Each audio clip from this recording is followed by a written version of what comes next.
Bonjour, je présente rapidement le trépied micro avec un porte-tablette. Donc on a suffisamment de débattement pour pouvoir jouer tranquillement avec une guitare devant soi. La construction est tout en métal. Par contre, je trouve que ce système ici n'est pas assez sécurisé. Donc si je me rapproche un petit peu,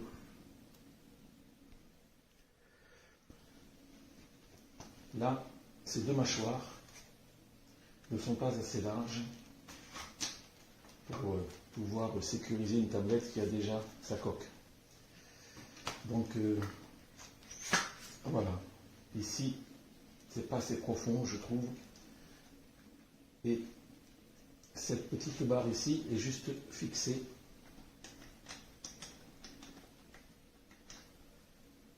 par ce système qui n'est pas assez costaud, sachant que sur scène il y a des choses qui bougent, parfois il y a du vent.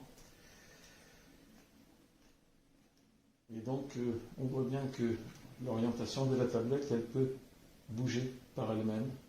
Donc, quand on a une tablette à 300 ou 400 euros, on n'a pas envie qu'elle tombe. Bon, après, elle peut être fixée vers le dessus. Là, je l'ai mise en bas pour pas que ça gêne la vision face au devant de la scène. Voilà ce que ça donne. Ensuite, je vais maintenant vous montrer les fixations du micro. Donc nous avons ici une pince qui permet de prendre des gros micros karaoké, Bluetooth.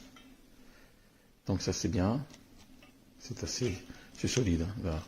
Une fois que le micro a bien été pincé, c'est bon.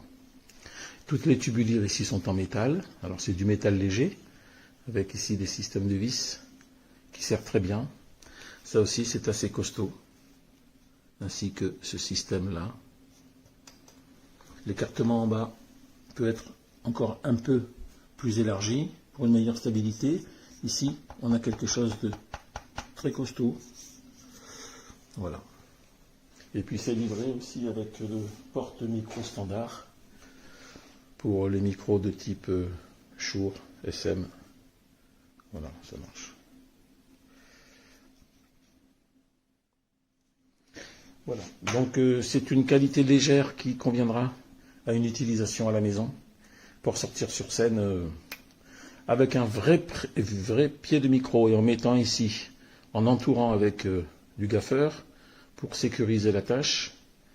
Mais moi je trouve que ce système n'est pas assez professionnel.